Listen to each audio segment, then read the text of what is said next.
محترم ہے جس نے پہلے پارے سے لے کر 28ویں پارے تک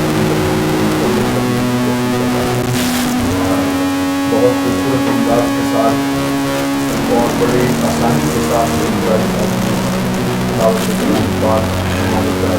فرمائی ہے. ان کے لیے دعا ہے کہ اللہ تبارک و تعالیٰ ایمان کو اور بہت سے فائدے اللہ اور عطا کرے. اور جس انداز کے ساتھ انہوں نے ہر سال قرآن پڑھا ہے ان کا ایک مثالی انداز ہے. اللہ تبارک و تعالیٰ ان کے درجات آمین. آپ کو معلوم ہے کہ رمضان المبارک کی آج کو 24ویں شب ہے. عید الفطر بہت قریب آ رہی ہے.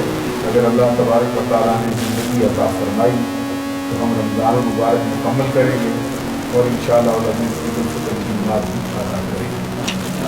عید کی نماز کے ساتھ ہی ایک چیز جو تمام اہل اسلام پر جو صاحب نصاب واجب ہو جاتی ہے وہ صدقہ فطر ہے. صدقہ فطر کے بارے میں حضور نبی اکرم صلی اللہ علیہ وسلم کی متعدد احادیث ہیں اور ان کے ملتے جلتے الفاظ ہیں. فرض رسول اللہ صلی اللہ علیہ وسلم زکوٰۃ الفطر علی کل مسلم. حضور نبی اکرم صلی اللہ علیہ وسلم نے ہر مسلمان مرد و عورت پر صدقہ فطر جو ہے اس کو ضروری قرار دیا ہے, مقرر فرمایا. ایک حدیث کے اندر یہ الفاظ آئے ہیں ان صدقۃ الفطر واجبۃ علی کل مسلم علی العبد والحر بل والذکر والانثی علی الصغیر والکبیر. حضور نبی اکرم صلی اللہ علیہ وسلم کا اس سے ملتا جلتا فرمان ہے. اس میں فرمایا کہ صدقہ فطر ہر مسلمان پر واجب ہے, ہر آزاد پر بھی, ہر غلام پر بھی, اور ہر چھوٹے پر, ہر بڑے پر, ہر مرد پر اور ہر عورت پر. ہر اس شخص پر صدقہ فطر واجب ہے جو صاحب نصاب ہے. اور صاحب نصاب کے لیے یہ ضروری نہیں کہ اس پر سال گزرا ہو, بلکہ عید الفطر کے موقع پر جس بندے کے پاس نصاب کے مطابق مال ہو تو اس پر صدقہ فطر جو ہے وہ واجب ہوتا ہے.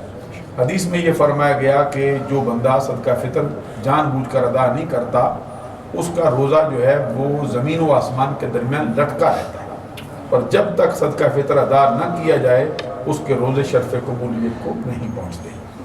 ایک حدیث کے اندر یہ بیان فرمایا گیا کہ اس کے واجب ہونے کی اور اس کے مقرر ہونے کی وجہ یہ ہے کہ روزوں کے اندر بندے سے جو کوتاہی ہوتی ہے من اللغو والرفث, جو کوتاہیاں سرزد ہوتی ہیں, جو بندہ روزے کے منافی کام کر بیٹھتا ہے, جو روزے کی شان کے لائق نہیں ہوتے پورے مہینے کے اندر, تو اس کے بدلے میں اللہ تبارک و تعالیٰ اس کی معافی عطا فرماتا ہے. اور ساتھ اس کے یہ فرمایا کہ ایک تو یہ ہے اور دوسرا یہ ہے کہ غریب غربا کو اور مسکینوں کو کھانے کے لیے کچھ چیز مل جاتی ہے. صدقہ فطر جو ہے وہ واجب تو ہوتا ہے عید کی نماز کے عید کے دن. عید کا سورج جو ہے یہ شوال المکرم کی پہلا دن جو سورج طلوع ہوتا ہے اس کے بعد بندے پر صدقہ فطر واجب ہو جاتا ہے. اگر کوئی بندہ اس سے پہلے ادا کرے, رمضان کے آنے سے پہلے بھی ادا کرے تب بھی ادا ہو جاتا ہے, اور رمضان کے اندر ادا کرے تب بھی ادا ہو جاتا ہے. تو اس کے جو مستحقین ہیں وہ افراد ہیں جن پر زکوٰۃ جو ہے وہ دی جا سکتی ہے, انہی کو صدقہ فطر چونکہ واجب ہے انہی کو دیا جا سکتا ہے. اللہ تبارک و تعالیٰ ہمیں اس کی عمل کی توفیق عطا فرمائے. ایک مرتبہ درود السلام پڑھیے. یا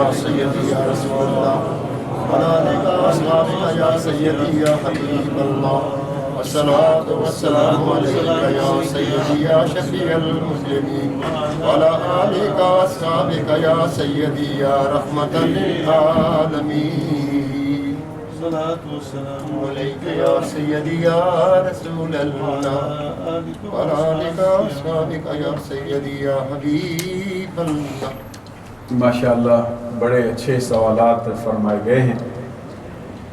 اللہ تبارک و تعالیٰ ان کو خصوصی مہربانیوں سے مالا مال فرمائے. رمضان المبارک کا پورا مہینہ بڑی محنت سے اور بڑے غور و خوض سے سوالات انہوں نے تلاش کیے, اور پھر معلوماتی سوال تھے جہاں پہ جس نے سنا اس کو اس کا بہت فائدہ ہوا ہے. پہلا سوال انہوں نے یہ فرمایا ہے کہ علماء نے ہمیں بتایا کہ نماز کی قضا ادا کرنی چاہیے, لیکن علماء یہ بھی کہتے ہیں کہ اگر کوئی قضا نماز ہے تو پہلے سنت موقدہ پڑھیں, لیکن سنت موقدہ نہ پڑھنے کا گناہ ملے گا. لیکن قضا نماز کا حساب ہوگا تو پھر کیا قضا نماز پڑھنا سنت موقدہ سے پڑھنے سے زیادہ اہم نہیں ہے؟ آپ اس کی وضاحت فرمائیں۔ میں جو اس سوال کا مطلب سمجھا وہ یہ ہے کہ کہتے ہیں کہ اگر ہم سنت موقدہ کی جگہ پر بھی قضا نمازیں ادا کریں تو کیا یہ درست نہیں ہے؟ اچھا، اس کے ضمن میں یہ گزارش ہے کہ اگر یہ کسی بندے کو اجازت دے دی جائے کہ سنت موقدہ بھی چھوڑ دے تو یہ ایک ایسا دروازہ کھولنے کے مترادف ہے جو نظریہ اسلام کے سراسر مخالف ہے، اور ایسا دروازہ کھولنے کے مترادف ہے جیسے بندوں کو تن آسانی کی طرف راغب کیا جا رہا ہے۔ قضا نمازیں جو ہیں وہ ہر صورت میں ادا کرنی چاہیے، لیکن یہ سنت موقدہ ایسی تاکید کے ساتھ آئی ہے جس کو نبی اکرم صلی اللہ علیہ وسلم نے زندگی میں ہمیشہ جاری رکھا ہے۔ تو جس کو سرکار دو جہاں آپ کو معلوم ہونا چاہیے کہ نبی اکرم صلی اللہ علیہ وسلم کو جب دو کاموں کے اندر اختیار دیا گیا کہ آپ ان میں سے جو چاہیں پسند فرما لیں، تو سرکار میں ہمیشہ آسان کام جو ہے وہ پسند فرما، لیکن سنت موقدہ سرکار نے زندگی میں کبھی چھوڑی نہیں۔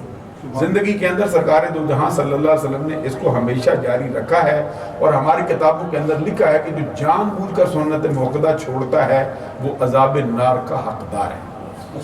لیکن یہ بات بالکل صحیح اور درست ہے کہ نماز جو قضا ہے وہ تو فرض کی قضا ہے، ہر صورت میں ہمارے ذمہ ہے، اس کو ادا کرنا چاہیے۔ پورا وقت آپ کے پاس پڑا ہوتا ہے، اگر کم از کم ایک نماز کے ساتھ آپ ایک نماز قضا ادا کریں تو بہت جلد آپ اللہ کے کرم سے بر ذمہ ہو جائیں۔ اگلا سوال یہ کہتے ہیں تقدیر جو دعا سے بدلتی ہے وہ کون سی؟ اچھا، تقدیر کی 3 قسمیں عمومی اعتبار سے 2 قسمیں بیان کی جاتی ہیں، اور پھر جو ہے وہ 3 اس کو تقسیم کر کے کی جاتی ہے۔ ایک کو کہتے ہیں تقدیر معلق، ایک کو کہتے ہیں تقدیر مبرم۔ تقدیر معلق اس کو کہتے ہیں جو اللہ تبارک و تعالیٰ کے علم میں لٹکی ہوئی ہوتی ہے۔ تو یہ تقدیر جو ہے لٹکی ہوئی کا مطلب یہ ہوتا ہے کہ یہ صدقہ و خیرات کرنے سے، دعائیں مانگنے سے، کسی بندے کی دعا سے یہ تبدیل ہو جاتی ہے۔ لیکن تقدیر مبرم ایسی ہے جس کا فیصلہ ہو چکا ہے، نہیں بدلتی۔ لیکن اللہ تبارک و تعالیٰ کے برگزیدہ بندے حضور غوث اعظم عبد القادر جیلانی رضی اللہ تعالیٰ عنہ فرماتے ہیں کہ مجھے اللہ تبارک و تعالیٰ نے یہ مرتبہ عطا فرمایا ہے کہ اگر میں دعا کر دوں تو رب تقدیر مبرم کی نعرہ تکبیر، نعرہ رسالت، نعرہ غوثیت، علماء اہل سنت۔ یہ جو تقدیر معلق ہے یہ تبدیل ہوتی ہے، یہ دعا مانگنے سے یا صدقہ و خیرات کرنے سے یا نیکیاں کرنے سے یا صلہ رحمی کرنے سے یا اپنے معاشرے کے اور دیگر خاندان کے آدمیوں پر بہت زیادہ پیار کرنے سے، ان پر پیسہ خرچ کرنے سے اللہ تبارک و تعالیٰ یہ تقدیر معلق جو ہے اس کو ٹال دیتا ہے۔ ایک اور تقدیر ہوتی ہے جس کو مشابہ مبرم کہا جاتا ہے کہ مبرم کے ساتھ ملتی جلتی تقدیر ہے، اس کے بارے میں بھی بعض بزرگوں کے معاملات یہ آئے ہیں کہ اللہ تبارک و تعالیٰ اس کو بھی اپنی عطا سے اور بزرگوں کی دعا سے ٹال دیتا ہے۔ تیسرا سوال یہ ہے کہ کہتے ہیں کہ ہم اکثر سنتے رہتے ہیں کہ آسمان سے جو کتابیں اتری ہیں ان کی تعداد 4 ہے، یا پھر 4 بڑی ہیں اور 100 جو ہے چھوٹی ہے، 104 کتابیں آسمانوں سے اتری ہیں۔ تو یہ کہا جاتا ہے کہ قرآن جو ہے سب سے افضل و اعلیٰ کتاب ہے۔ اس کے حوالے سے کہتے ہیں کہ یہ جب چونکہ کلام سارا اللہ کا ہے، تورات بھی اللہ کا کلام ہے اور انجیل بھی اللہ کا کلام ہے، زبور بھی اللہ کا کلام ہے، جو صحف آسمانی جتنے صحیفے ہیں وہ اللہ تبارک و تعالیٰ کا کلام ہے، تو قرآن بھی اللہ کا کلام، پھر کیسے کہا جا سکتا ہے کہ فلاں افضل ہے فلاں افضل نہیں ہے؟ تو اس کے ضمن میں یہ گزارش ہے کہ اللہ تبارک و تعالیٰ نے چونکہ افضل نبی پر یہ کتاب نازل فرمائی ہے، حضور نبی اکرم صلی اللہ علیہ وسلم کی امت کے لیے اس کے اندر زیادہ ثواب رکھا ہوا ہے۔ اللہ تبارک و تعالیٰ نے اس کو کتاب ہدایت اس طرح فرمایا کہ پوری نسل انسانی کے لیے ایک ہی کتاب عطا فرمائی۔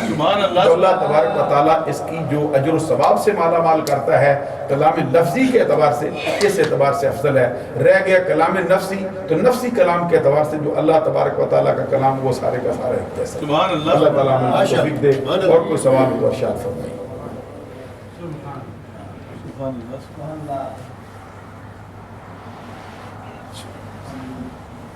سبحان ربک رب العزت عما یصفون وسلام علی المرسلین والحمد للہ رب العالمین۔ الہی ہماری نماز تراویح کو، نماز عشاء کو، نماز وتر کو اپنی بارگاہ میں قبول فرما۔ پڑھے جانے والے قرآن کو ہمارے گناہوں کا کفارہ بنا، ہماری خالی جولیوں کو اپنے رحمت و نور سے معمول فرما، ہمارے خالی دامن کو اپنے فضل و کرم سے بھرپور فرما۔ وصلی اللہ علی حبیبہ محمد۔